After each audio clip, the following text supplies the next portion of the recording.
I'm actually with my colleague, Libby Snyder, who is sitting next to me. And ever since I took this training, I think it was in 2013, the trauma-informed care and working with families and child care centers has really become my passion. Of course, for Libby also. Are you with me, Libby? Oh, yeah. The two of us are Definitely. just like, this is where our heart is. So I really am thanking you for the opportunity, for letting us, share what we've learned. Anyway, so I am the inclusion manager in Broward at the Early Learning Coalition. So anyway, this is a training that we usually do in 2 days. So as Lucette said, it's an abridged version. So I know I only have an hour. So I'm going to share with you a few videos that I just love and I really think are very powerful. And then I'm going to go through, a lot of the PowerPoints, and there'll be some interaction, but just because of the, of the amount of information, we're just going to go through it. But I do welcome any questions that you can that you have. We'll definitely have some time at the end, so please write them in the chat box, and so we'll keep note. Okay, so without further ado, let me see if I can get started here. Okay, so the objectives for this next hour, I figured there'd be 3 that we can cover, I think, in this training. One is to define the key terms in child development and trauma-informed care. The next is that you'll be able to describe the effects of trauma on child development. And then you'll be able to really state and give examples, or at least understand some of the CAPT strategies, and that's an acronym, which we are going to go through later. And that's basically about how we can help and provide the appropriate environment for children specifically, and caregivers as well, but really with the focus of children to help them get through their tough times. Okay? I'm going to have to open this so you can see it. Oops. Okay, so I think all of you can see this number on here, 157,680. So I'm going to ask you to think about what number that might represent. And I know that you don't know, we haven't started the training or anything, but in the question box, just write down what you think that number might mean.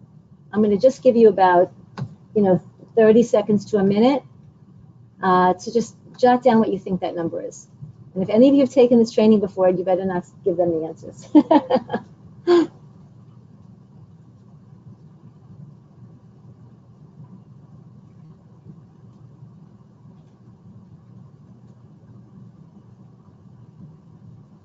Just take a wild guess. I think what said is going to be able to read them out loud.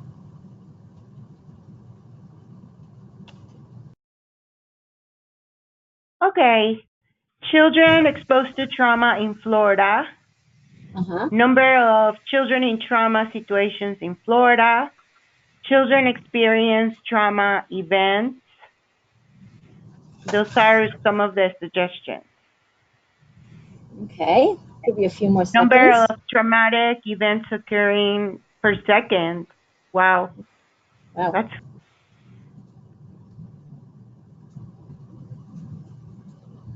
And Debbie, I just made you an organizer. You should be able to see also the questions box. If not, I can keep on reading.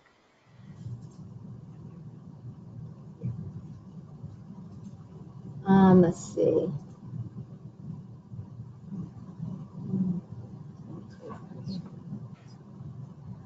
I'm not seeing, oh, here we go. Let me see if I can see them.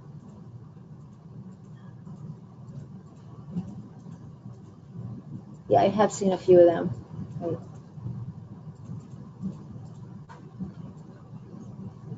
Right. I don't mind keep on reading them for you, if that would help.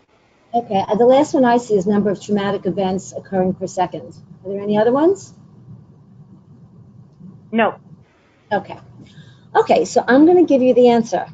All right, and those are great guesses, but actually 157,680 are the number of minutes in childhood, birth through age 18. How do you like that? It's incredible, isn't it? So what I'm just going to throw out there is when we think about childhood, what kind of events are children experiencing during that time?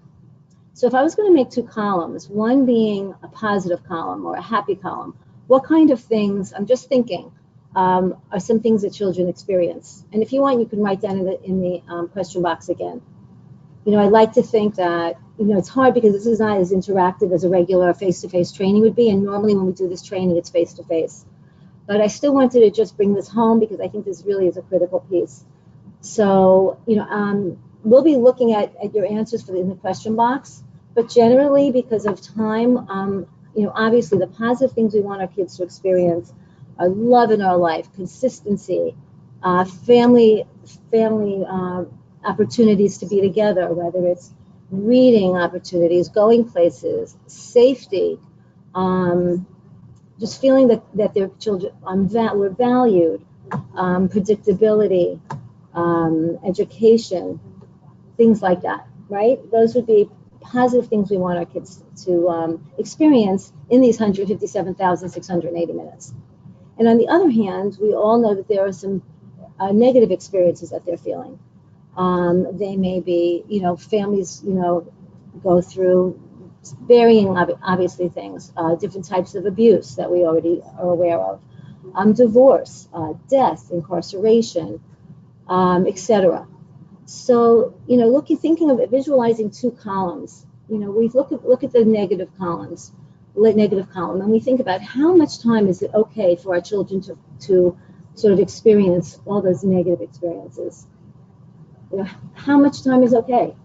Is it okay to experience it, you know, a minute, an hour, a year, 10 years, months, 18 years?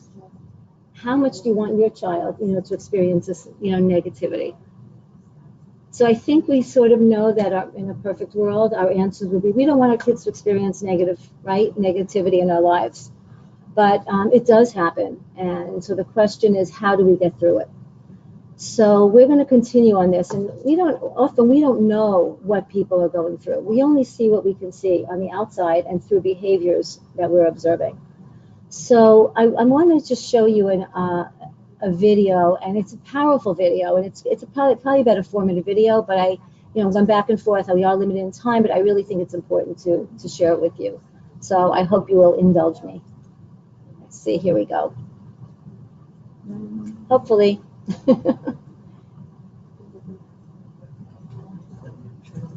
There we go.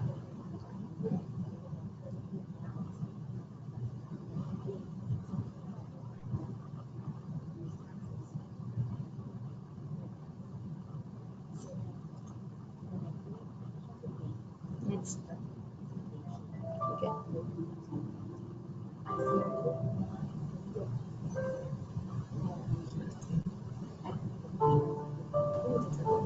We're not seeing it. We're seeing it. Can you hear it? Yes, we can hear it and see it. Okay.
The Aquapiston flush engine.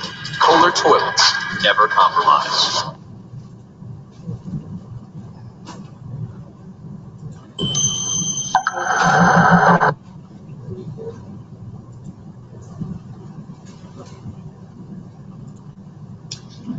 So, I mean, this is frustrating because we can't really talk, but clearly, you know, that was a powerful video, and I really should have just told you ahead of time, maybe given you a little warning that it you know, it can definitely be a trigger.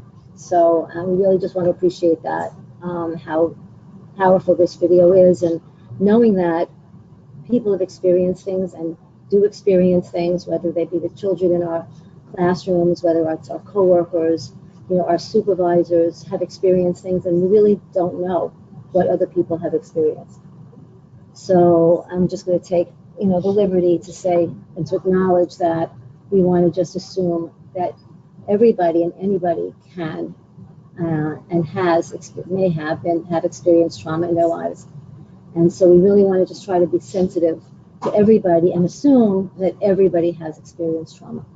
And this makes us much more sensitive when we see challenging behaviors, or families that are not willing to share with us, or coworkers that might not be, you know, in the best of moods. So it just, I think, makes us aware of how important it is not to jump to conclusions, and not to make judgments about people, because we really don't know what people have experienced.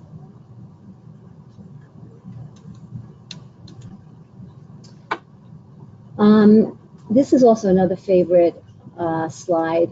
It's a cartoon, and if you look at it, you can see what it's exemplifying. Could somebody help me with these?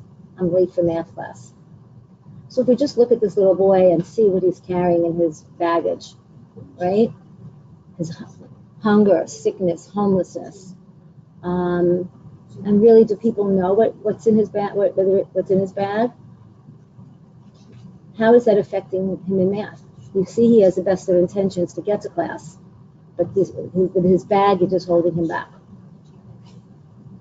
So again, another thing to think about when we sometimes are quick to judge, the importance of being sensitive to other people. And then if we look at the other characters, in this cartoon, you can, have your own interpretation of them as they look on. Okay, there are some trauma-related issues that I wanted to bring to your attention, just to say out loud. When we say for the first thing, what is your name? What is your name sounds like an easy thing to answer generally, doesn't it? What is your name? When somebody asks you, that creates a personal identity. But it's not easy for everybody to answer that question. Some people have been called names their whole lives. Some people's names are changed for different reasons. So especially somebody that's been, called names their whole lives or belittled their whole lives, or maybe they've done things that weren't the best and parents changed their names because of it. What is your name is not such an easy question to answer. How are you feeling today? Another thing, I can tell you the answer very easily. I'm really excited. I was looking forward to this today, and I'm feeling great. I'm able to identify emotions. I can say, I know how it feels to feel good. And I can say, I'm feeling good. I'm feeling sad. I'm feeling anxious, worried, frustrated. And not everybody has those words. In fact, that's something later on we're going to talk about that we can enhance that emotional literacy in the child care centers, which will help kids express their feelings. And as we know, we don't want to judge a feeling, right? If they're feeling good, bad, worried, scared, whatever it might be, we're all entitled to our feelings. But some people just can't verbalize them, and that's really critical. It's the first step of self-control and communicating with others, developing empathy, those kinds of things. What is one goal you have for today? So having a goal is really, really important because it enables us to have hope and to instill hope for the future. And sometimes people that are going through difficult times and traumatic times really either don't have a goal because they can't see past where they are in the minute because they're so stuck. Or their goal might be something like they hope there's food on the table. They hope mommy's going to pick them up from childcare today. So these questions are not easy to answer, and when you think about them, it really makes you sensitive to other people and where people are coming from. And the last one, when is one success you've had in the last 7 days? And that focuses on resiliency and strengths. Wow, I did something. I accomplished something. That has value. So it has value to me and to others as well. So these are all things that are trauma-related issues, some things that we might not think about without bringing attention to it, today. Debbie? Yes. Debbie, hey, it's Erin. I'm so sorry to interrupt you. I think the computer audio is a tiny bit muffled. Is it possible to call in on the phone line just so we can make sure? We just don't want to miss anything you're saying. It's just such good content. So is it possible to switch over? Sure. Let me see if I can get the number. Yeah. I'm so sorry to interrupt you and ask you that. Go ahead. So if you go to your audio tab, it should give you the number, or you can. It may be easier to use your audio tab, and then it'll give you your PIN as well. Okay, so I'm going to call in the 1-877 number, right? Yep. Okay, 2071. I'm so sorry to stop you. I just don't want to miss what you're saying. It's so nice. I appreciate this. It says audio PIN shown after joining the webinar. Say that again, I'm sorry. Wait, let me just see if I can do this.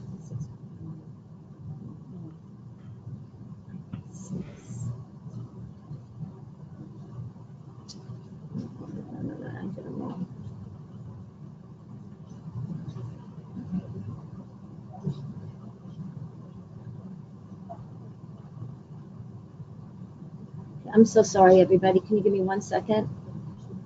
No, you are totally fine. We are patient. Take your time. Okay.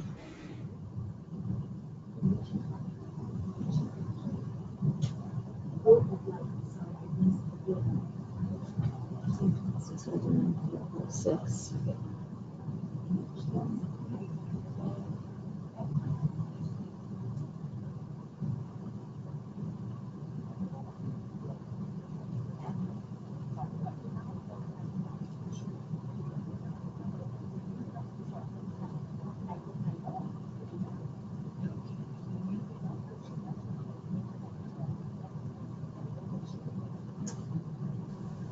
Erin, I'm in listen. I think I'm in listen only mode though. Okay, let me see if I can fix you.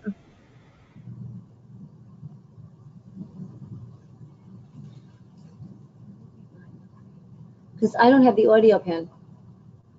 Okay, so if you go to your audio tab, do you have an audio tab?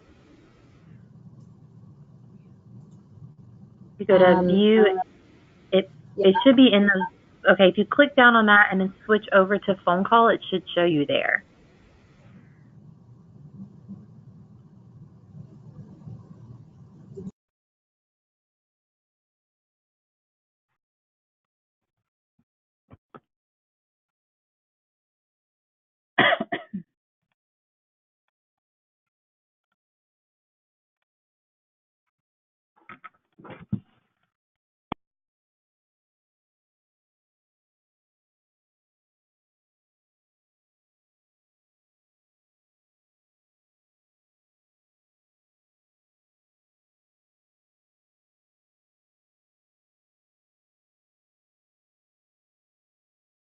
And Debbie, if you can hear me, it looks like your audio pin is 73 pounds.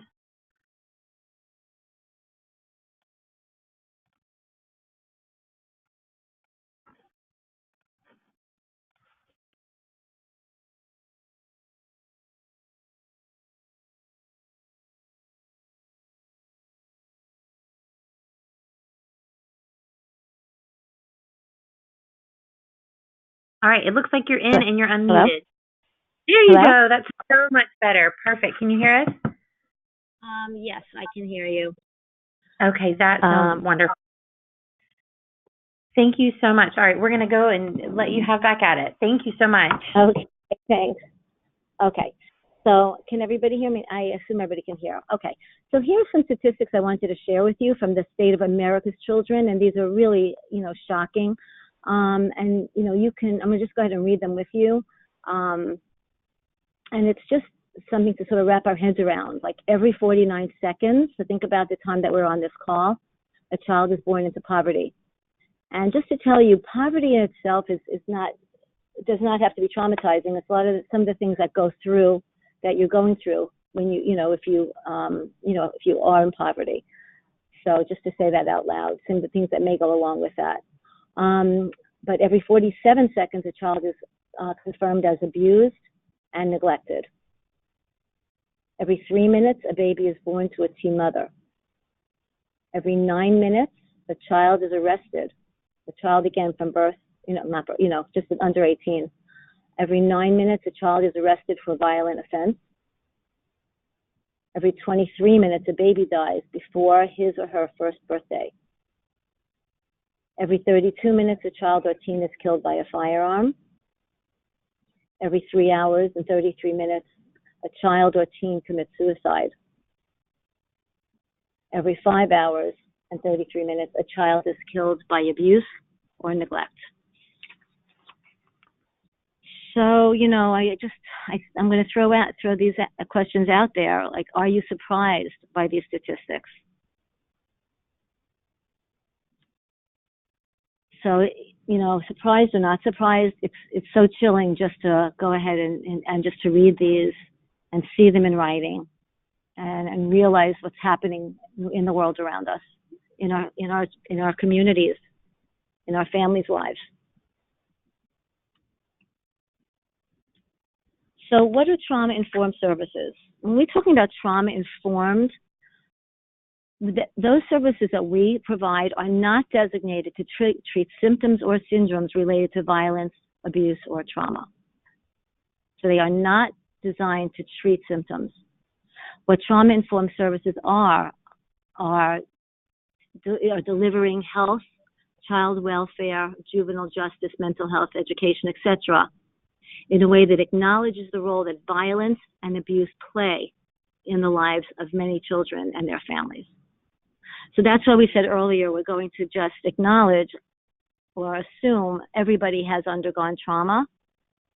And this way we really treat everybody with respect and sensitivity. And then what we can do is provide the environment for calm, and we're going to talk about some of the strategies later. And we want to just make sure that we can be a resource to families that are in need so that they can get the resources that they need. But we are not therapists, and I really need to make that, clear.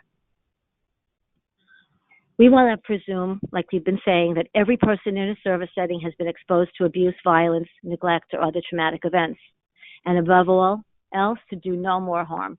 Because if we assume that everybody has gone through trauma, then it creates a sensitivity and a non-judgmental feel within us, and therefore, hopefully, we will not, exacerbate it, even unknowingly.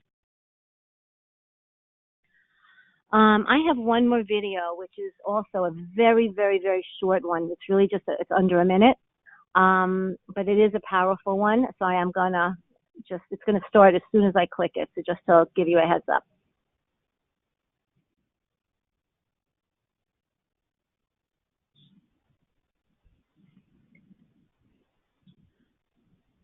This is a tough one too.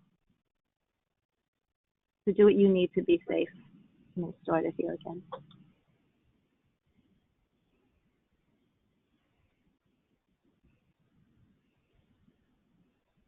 Wait, you can't hear it, right? You can't hear it. Wait.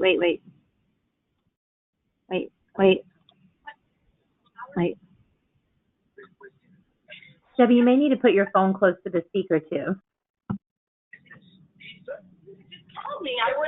Dinner ready. It's pizza. Honey, please don't be so loud. Please don't. Let go of me! No! Why do you want?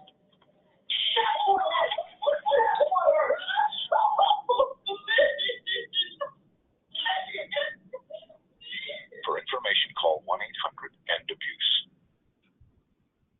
Is everybody able to hear that?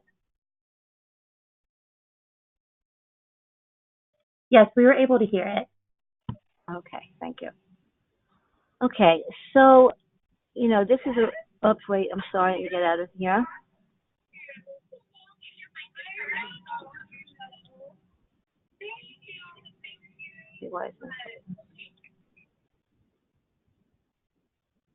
I'm afraid to say close all, but I guess I will here. Okay, so, obviously, as many times as I've seen this, I still jump, when I hear that person, the father, we're assuming, hit mom. And, I'm sure your reaction was the same. I'm going to look at the chat box in case anybody, responds. And just to think about what we saw in that child. How did that child react? What is that child thinking? What does that child go through every day when dad comes home? What should he do about it? Right? How old do you think that child is? Clearly maybe a 3-year-old, something like that. And how he must feel trapped. And then we can also think about, how does this manifest in his behavior? Do we see something in school, some acting out? Does he have a tantrum or go run away when somebody brings in pizza for somebody's birthday at school? If he hears a loud bang or something loud, does he tantrum or does he withdraw? All we know is the behaviors that we see. We don't know what's happening at home. And so children are locked into their own world. And this just really exemplifies how some of the experiences our children may be feeling. Sometimes we don't even see a reaction through behavior until even like an infant. If an infant is in a crib and they're hearing these things, their bodies are still reacting, right? I mean, you could feel in your body, I'm sure, your heart started racing really fast when you heard that, what was going on downstairs. And imagine this child hearing it maybe every day or intermittently, what's going to happen tonight. So, but we may not see behaviors. If this happens to a child, like when in infancy, in a crib even, we may see behaviors years later. So, just to say that out loud. And before we go into this, I just wanted to just say out loud how your body actually reacts to trauma. Your breathing quickens to take in more oxygen. Your liver releases sugar into the bloodstream for added energy. Your perspiration increases to regulate body temperature.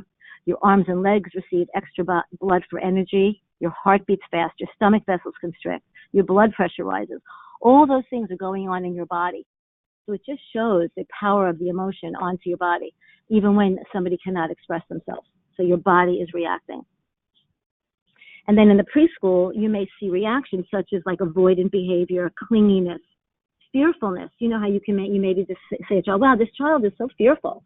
He's always hiding behind me or always touching me." So you don't know. Maybe they develop new fears. They're generally fearful. They're passive. They can be helpless. They can be restless, impulsive, hyperactive. You may see physical symptoms, headaches. There can be some inattention and difficulty problem solving, aggression, sexual behavior, sadness. So all these things, right, are evident, are just behaviors that we see. Again, we may not know exactly why, but we need to be sensitive to it. And sometimes these behaviors are misdiagnosed. They diagnose the child having ADHD, or oppositional defiance. So just also things that just all come into our minds when we're thinking about, traumatic events. So now we just want to define trauma a little bit for you. And trauma is defined, there are, varying definitions, but one way, a physical or psychological threat or assault to a child's physical integrity, sense of self, safety or survival, or to the physical safety of another person significant to the children. Another definition, when a child feels intensely threatened by an event he or she is involved in or witnesses, we call that event a trauma. So again, the child, like this boy on the stairs, he didn't actually feel it physically, right? But and you don't see anything if you look at that child, right? Here he was a witness and he was feeling it and there's nothing to even see on his body. And just to say out loud that trauma is not an event in and of itself. It's actually a response to a stressful experience in which a person's ability to cope is dramatically undermined. And traumatic events overwhelm just the ordinary human adaptations to life. And they just create like helplessness and terror, as you could have seen, as you saw in the boy on the stairs. And just to say that, just to remind everybody that there are different kinds of stress, and we have positive stress. And one example is me getting ready for this webinar today. At 5 to 2, my heart was beating very fast. And there are different kinds of positive stress. It's normal. It helps children and people learn new skills, to do new tasks, to cope with new situations. It could be a child that wants a toy that's out of reach or having a toy taken from him. It could be starting a new day in childcare. So getting a shot at the doctor, all that is positive stress. It happens. It's normal. It's part of life, and we can handle that. Tolerable stress, on the other hand, can be like it's a serious temporary response, buffered by a supportive relationships. The key word from here going forward is supportive relationships. When somebody going through trauma has support, whether you're a child or adult, they can help you. That support can help you get through these difficult times. And that means everything. And thinking about our roles in the child care world, we could be that person. Your teachers can be that person. So tolerable stress could be like death of a loved one, a natural disaster, a frightening accident. It can be a family disruption like before, like separation or divorce. But these can become toxic if you don't have adequate support. Toxic stress is prolonged activation of stress response systems in the absence of protective relationships like abuse and neglect. But remember that the negative effects of this toxic stress can be lessened with the support of caring adults. So I really don't want to forget that piece. We can make a difference. You'll see on the bottom of this slide some websites. The Developing Child is like an incredible website. And then I wish I could show you 10 more videos, but I have it here for your convenience because, if you want to later on to look up on the website and look at some of those videos, they're really informative and they're wonderful. So, I hope maybe if you want to take a picture of that, or I'm sure we'll share the video, the webinar.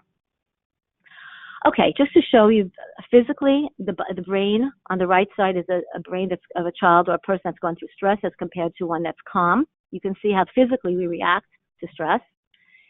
In the 3-year-old children, this is an MRI showing a brain of a child that's experiencing extreme neglect as compared to a typically developing brain. Just very incredible how physically we react to all of this. Okay, here are more websites if you want to take a picture, you know, just to have. Yeah, actually, the first one is on I think it's the brain structure. It's the science of neglect is the first one, and the second two are videos, is like a story video about the suitcase. Number 2 is about the suitcase part 1, and then 3 is suitcase part 3. They're part 2. They're just they're videos that are impactful as well. We want to change the question when we look at a child from what's wrong with this child. We don't want to be saying what's wrong with this child. We do want to think about what has happened to this child, because something that has happened to this child, right, is affecting his growth and development and his behavior. Okay, that is creating the reason for the behavior that you may be seeing. Not what is wrong with him, but what happened to him. How can we help? And just we know that exposure to trauma can be a single event, a series of events, long-lasting events. It could occur at any age, at any race, gender, ethnicity, socioeconomic group, any community, and any workforce. It's very important. It impacts listening, understanding, talking, writing, and reading. So when we have children in our schools and they're not doing as we expect them to do, we just want to be cognizant of the fact that they can be in a various state of trauma, right? They can be fearful, which when think about when you're fearful, think if you get pulled over, you know, if you're speeding, you get pulled over for a minute, you can't think. So somebody's trying to teach you something or to have you experience something new, you really can't focus on that. Your heart is beating really fast. What did I do? Am I going to get a ticket? Oh my goodness, you know? So it definitely impacts listening, understanding, talking, writing, and reading. Behavior is what we're looking at here.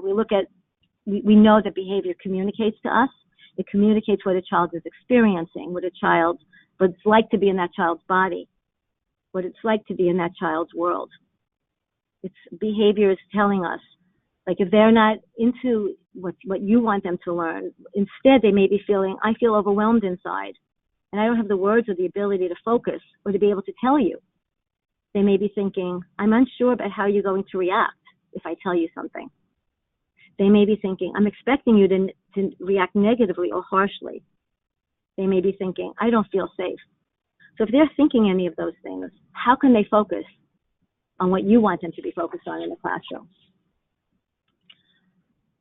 Impact of trauma over the lifespan. I don't know if you're familiar with this adverse childhood experience study, but I remember learning about this in my training all those years ago, and this was incredibly impactful to me. And what it shows, it was a study done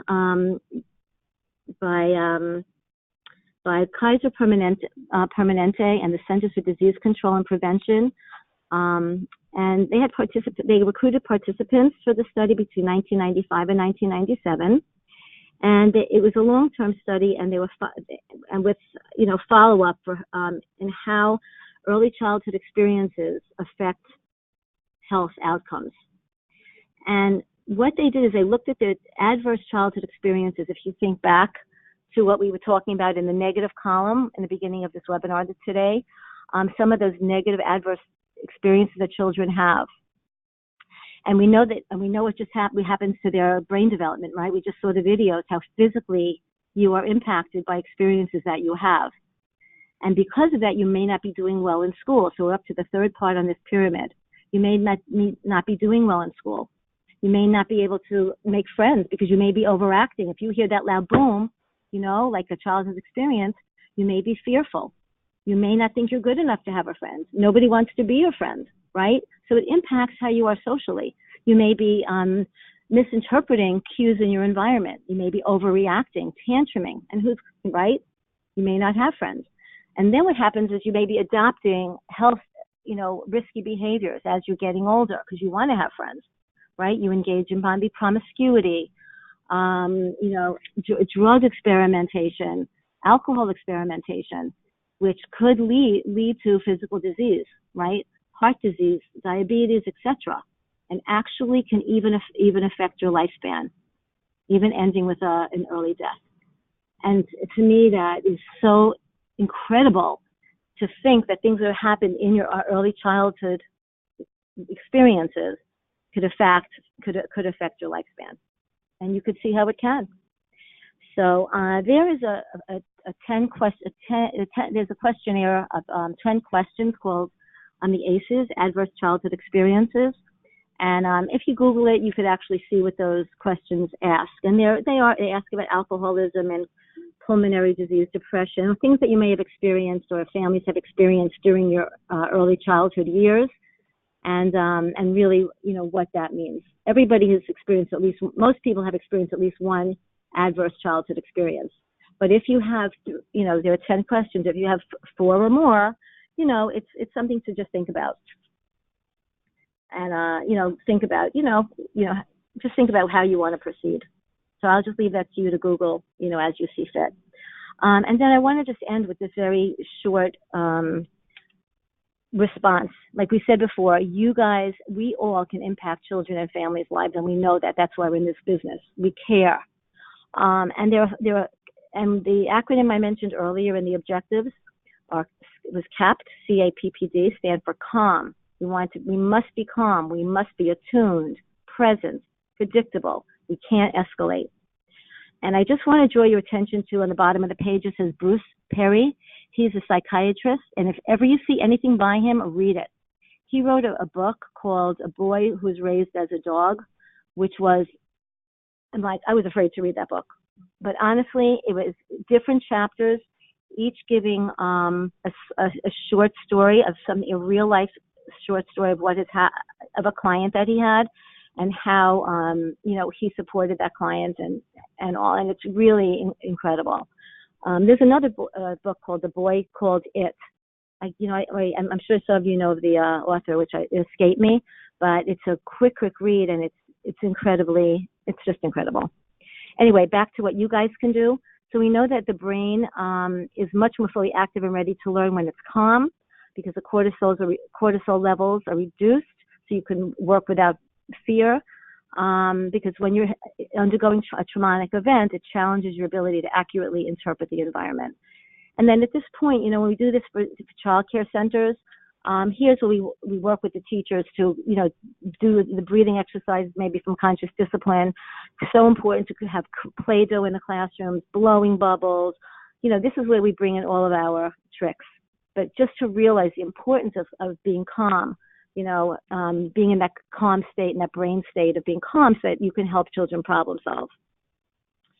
And children don't have safety plans.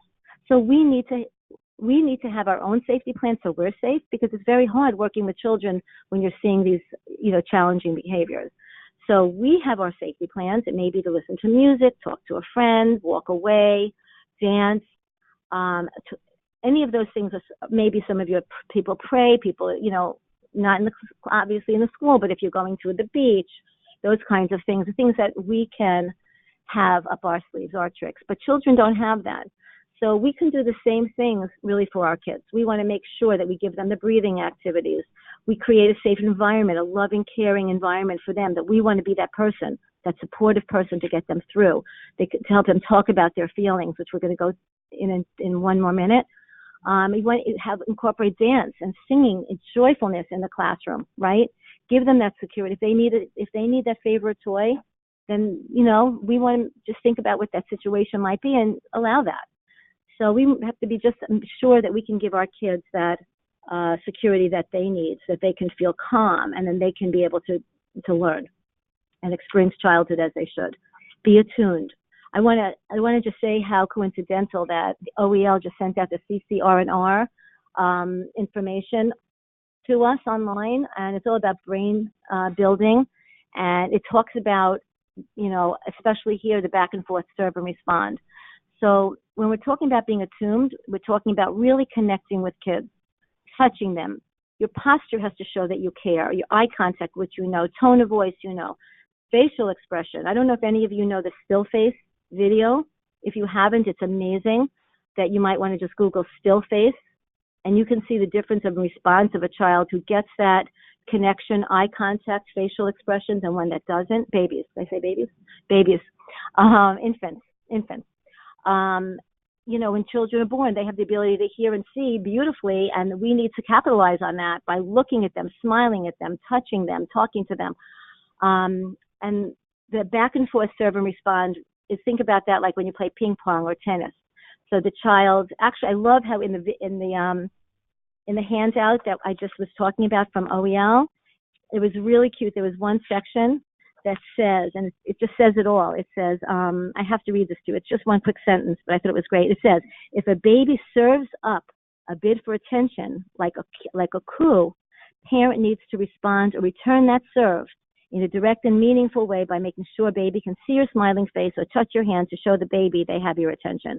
And I love that because it just says the baby is serving up a bid for attention by cooing, and that's what they're doing. Yeah, they're learning, obviously, that when they do something, then they get a reaction, and they love that feeling, and they want to do it more and more. If you don't do that feeling, what's going to happen, right? They're going to stop. They're going to get frustrated. You're going to see behaviors escalate. So by being attuned to them, it promotes a sense of self and helps them develop secure relationships and validate their feelings that they matter. It's being attuned to the children in the classroom, being present, helping them build relationships, allowing choice. Again, all the things that a quality early childhood classroom has. Promoting sense of control, developing conflict resolution skills. Predictability, when things are predictable for all of us, we do better. We know what's expected, right? It decreases anxiety. It develops trust. Helps us focus on what we need to focus on. And most of all, we are calm. If we're calm, our children and our friends, whoever we may need us, they will be calm. We model it. When we respond in a calm way, it diminishes their escalation. Remember, we said don't escalate. When traumatized children or adults get upset, they lose control. So we need to be calm as their support. And we need to have our own, toolbox so we can stay calm, because sometimes it's really difficult, as we know. They need to feel that someone else is control and that being calm minimizes everyone's anxiety. We talked about affect regulation is where all this anxiety feels in our body. And then to end, I just wanted to bring in the importance of emotional and social literacy, to be able to identify feelings, other people's feelings, by saying. And it's so important for us in the child care centers to provide opportunities to talk about feelings, read books about feelings, being able to role play feelings, recognize feelings in others. And I know you guys have all the tricks, but just it really brings it home, I think, to just show the importance. Wait, did I have a video? Okay. And then over here, just to remember that we only see, an eighth of what's going on with our kids. It's the top of the iceberg. And then here is a really, really adorable, which I'm not going to play for you, but it is such a cute ending to this very somber mood. So if you have any questions, put them in the chat box, and then if we have time, we will end up with this video. Just don't want to miss anything if you guys do have questions. I don't know if I can see them, though. Can I see them? You probably can, but no questions are showing right now. Okay, so that means you want to see the video then, right? Yeah, go for it. Okay, we're going to show you the video, but I'm so glad I had the opportunity, and I hope, there are things that, maybe you've learned that you didn't, and that things that you can bring back. But, okay, we're going to end on this note. Here you go.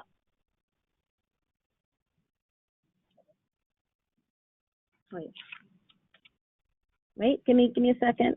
Okay. Yeah.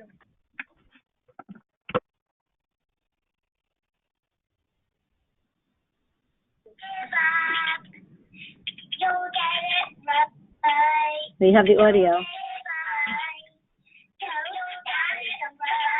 This is a message to all of us.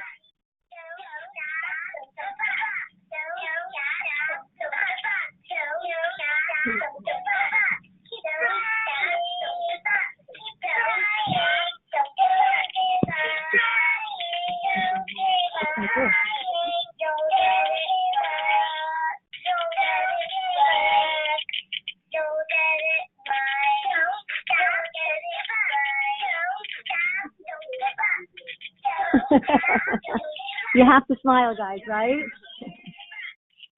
So this can go on for another 2 minutes. But anyway, I'm going to cut it short.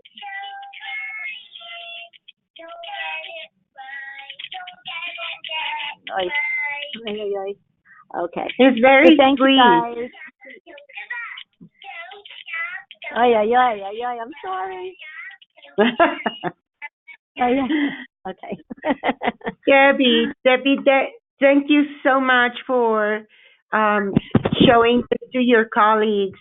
Is there a way that you can share the slides with them? Of course. I think you have already in the past, but if you don't mind sending them to me, I will be sending them over to everybody. This webinar will be also edited, and we will be uploading it on the inclusion page for your convenience. If you don't mind, you will be famous. No, I'm passionate about it, as so many of us are.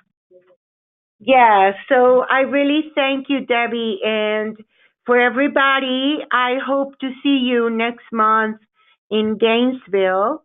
And remember, I am up for answering any of your questions. So I will copy the agenda where I put all the reminders, and I'm going to put them on an email along with Debbie's slides for you guys to have. And just give it a week or so, the webinar will be up online on our website, okay? Thank you so much, and we'll see you in a month in Gainesville. Bye-bye, everybody. Bye, Debbie. Thank you. Bye.